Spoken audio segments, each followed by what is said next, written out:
듣다 보면 어느새 성경 일독 지금 시작합니다. 고린도전서 7장. 여러분이 적어보낸 문제를 두고 말하겠습니다. 남자는 여자를 가까이 하지 않는 것이 좋습니다. 그러나 음행에 빠질 유혹 때문에 남자는 저마다 자기 아내를 두고 여자도 저마다 자기 남편을 두도록 하십시오. 남편은 아내에게 남편으로서의 의무를 다하고 아내도 그와 같이 남편에게 아내로서의 의무를 다하도록 하십시오. 아내가 자기 몸을 마음대로 주장하지 못하고 남편이 주장합니다. 마찬가지로 남편도 자기 몸을 마음대로 주장하지 못하고 아내가 주장합니다.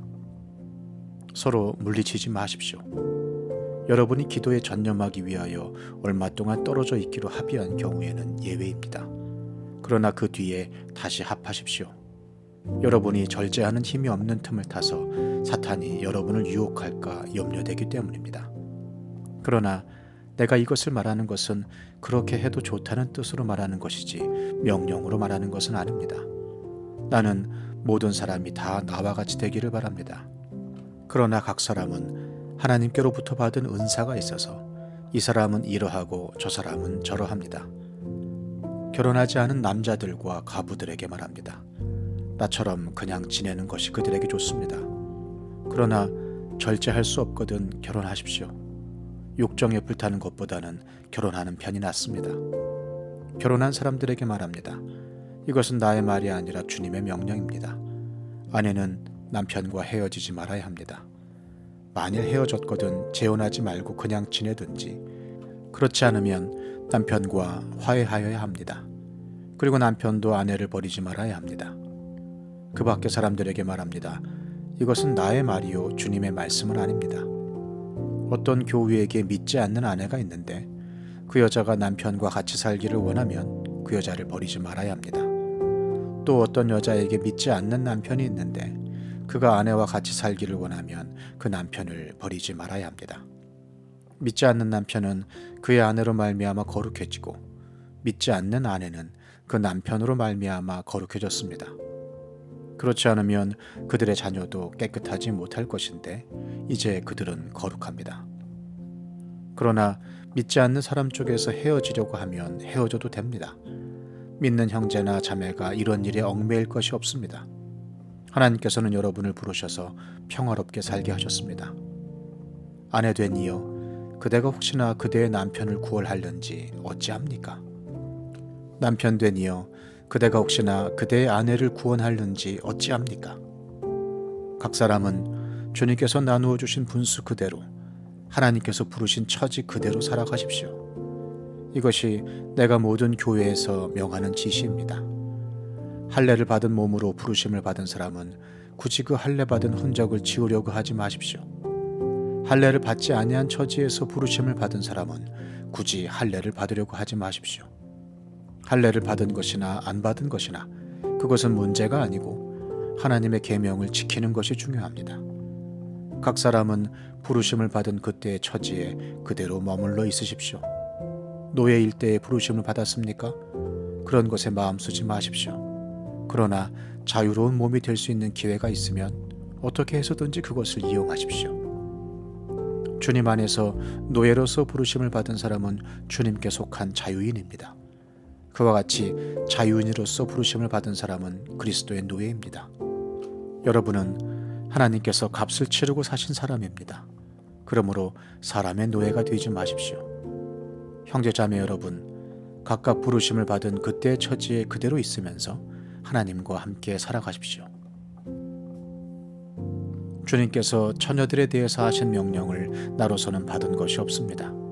그러나 나는 주님의 자비하심을 힘입어 믿을 만한 사람이 된 사람으로서 의견을 제시합니다. 지금 닥쳐오는 재난 때문에 사람이 현재 상태대로 살아가는 것이 좋다고 나는 생각합니다. 아내에게 매였으면 그에게서 벗어나려고 하지 마십시오. 아내에게서 놓였으면 아내를 얻으려고 하지 마십시오. 그러나 결혼한다고 할지라도 죄를 짓는 것이 아닙니다. 그리고 처녀가 결혼을 하더라도 죄를 짓는 것이 아닙니다. 그러나 그들이 살림살이로 몸이 고달플 것이므로 내가 아껴서 말해주는 것입니다. 형제자매 여러분, 내가 말하려는 것은 이것입니다. 때가 얼마 남지 않았으니 이제부터는 안에 있는 사람은 없는 사람처럼 하고 우는 사람은 울지 않는 사람처럼 하고 기쁜 사람은 기쁘지 않은 사람처럼 하고 무엇을 산 사람은 그것을 가지고 있지 않은 사람처럼 하고 세상을 이용하는 사람은 그렇게 하지 않는 사람처럼 하도록 하십시오. 이 세상의 형체는 사라집니다. 나는 여러분이 염려 없이 살기를 바랍니다. 결혼하지 않은 남자는 어떻게 하면 주님을 기쁘게 해드릴 수 있을까 하고 주님의 일에 마음을 씁니다. 그러나 결혼한 남자는 어떻게 하면 자기 아내를 기쁘게 할 수 있을까 하고 세상 일에 마음을 쓰게 되므로 마음이 나뉘어 있습니다.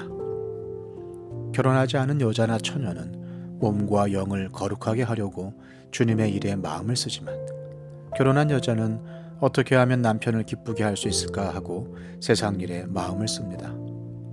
내가 이 말을 하는 것은 여러분을 유익하게 하려고 그러는 것이지 여러분에게 올가미를 씌우려고 그러는 것이 아닙니다. 오히려 여러분이 품위 있게 살면서 마음에 헛갈림이 없이 오직 주님만을 섬기게 하려는 것입니다. 어떤 이가 결혼을 단념하는 것이 자기의 약혼녀에게 온당하게 대하는 일이 못 된다고 생각하면 더구나 애정이 강렬하여 꼭 결혼을 해야겠으면 그는 원하는 대로 그렇게 하십시오. 결혼하는 것이 죄를 짓는 것이 아니니 그런 사람들은 결혼하십시오.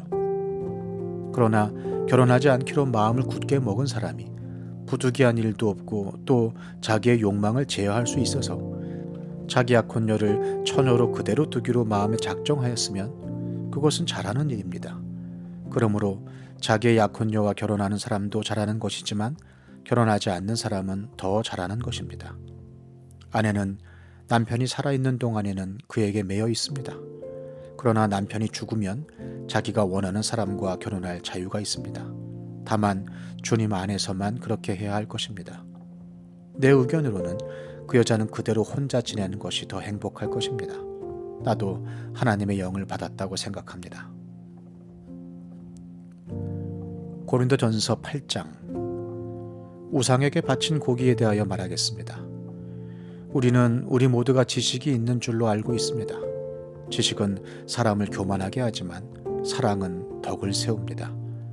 자기가 무엇을 안다고 생각하는 사람은 아직도 그가 마땅히 알아야 할 방식대로 알지 못하는 사람입니다. 그러나 하나님을 사랑하는 사람은 하나님께서 그를 알아주십니다. 그런데 우상에게 바친 고기를 먹는 일을 두고 말하면 우리가 알기로는 세상의 우상이라는 것은 아무것도 아니고 오직 하나님 한 분밖에는 신이 없습니다. 이른바 신이라는 것들이 하늘에든 땅에든 있다고 칩시다. 그러면 많은 신과 많은 주가 있는 것 같습니다. 그러나 우리에게는 아버지가 되시는 하나님 한 분이 계실 뿐입니다. 만물은 그분에게서 났고 우리는 그분을 위하여 있습니다. 그리고 한 분 주님이신 예수 그리스도가 계십니다. 만물이 그분으로 말미암아 있고 우리도 그분으로 말미암아 있습니다. 그러나 누구에게나 다 지식이 있는 것은 아닙니다. 어떤 사람들은 지금까지 우상을 섬기던 관습에 젖어 있어서 그들이 먹는 고기가 우상의 것인 줄로 여기면서 먹습니다. 그들의 양심이 약함으로 더럽혀지는 것입니다. 그러나 우리를 하나님 앞에 내세우는 것은 음식이 아닙니다. 음식을 먹지 않는다고 해서 손해볼 것도 없고 먹는다고 해서 이로울 것도 없습니다. 그러나 여러분에게 있는 이 자유가 약한 사람들에게 걸림돌이 되지 않도록 조심하십시오. 지식이 있는 당신이 우상의 신당에 앉아서 먹고 있는 것을 어떤 사람이 보면 그가 약한 사람일지라도 그 양심에 용기가 생겨서 우상에게 바친 고기를 먹게 되지 않겠습니까? 그러면 그 약한 사람은 당신의 지식 때문에 망하는 것입니다. 그리스도께서는 그 약한 신도를 위하여 죽으셨습니다. 이렇게 여러분이 형제 자매들에게 죄를 짓고 그들의 약한 양심을 상하게 하는 것은 그리스도께 죄를 짓는 것입니다. 그러므로 음식이 내 형제를 걸어서 넘어지게 하는 것이라면 그가 걸려서 넘어지지 않게 하기 위해서 나는 평생 고기를 먹지 않겠습니다. 시편 144편. 나의 반석이신 주님을 내가 찬송하련다. 주님은 내 손을 훈련시켜 전쟁에 익숙하게 하셨고 내 손가락을 단련시켜 전투에도 익숙하게 하셨다. 주님은 나의 반석, 나의 요새, 나의 산성, 나의 구원자, 나의 방패, 나의 피난처, 뭇 백성을 나의 발 아래에 굴복하게 하신다. 주님, 사람이 무엇이기에 그렇게 생각하여 주십니까? 인생이 무엇이기에 이토록 생각하여 주십니까? 사람은 한낮 숨결과 같고 그의 일생은 사라지는 그림자와 같습니다. 주님, 하늘을 낮게 들이우시고 내려오시며 산들을 만지시어 산마다 연기를 뿜어내게 하십시오. 번개를 번쩍여서 원수들을 흩으시고 화살을 쏘셔서 그들을 혼란에 빠뜨려 주십시오. 높은 곳에서 주님의 손을 내미셔서 거센 물결에서 나를 끌어내시고 외적의 손에서 나를 건져 주십시오. 그들의 입은 헛된 것을 말하며 그들이 맹세하는 오른손은 거짓으로 속이는 손입니다. 하나님, 내가 하나님께 새 노래를 불러드리며 10줄 검은고를 타면서 하나님을 찬양하겠습니다. 왕들에게 승리를 안겨주신 주님, 주님의 종 다윗을 무서운 칼에서 건져주신 주님, 외적의 손에서 나를 끌어내셔서 건져주십시오. 그들의 입은 헛된 것을 말하며 그들이 맹세하는 오른손은 거짓으로 속이는 손입니다. 우리의 아들들은 어릴 때부터 나무처럼 튼튼하게 잘 자라고 우리의 딸들은 궁전 모퉁이를 장식한 우아한 돌기둥처럼 잘 다듬어지고 우리의 곳간에는 온갖 곡식이 가득하고 우리가 기르는 양떼는 넓은 들판에서 수천 배 수만 배나 늘어나며 우리가 먹이는 소들은 살이 찌고 낙태하는 일도 없고 잃어버리는 일도 없으며 우리의 거리에는 울부짖는 소리가 전혀 없을 것이다. 이와 같은 백성은 복을 받은 백성이다. 주님을 자기의 하나님으로 섬기는 백성은 복을 받은 백성이다.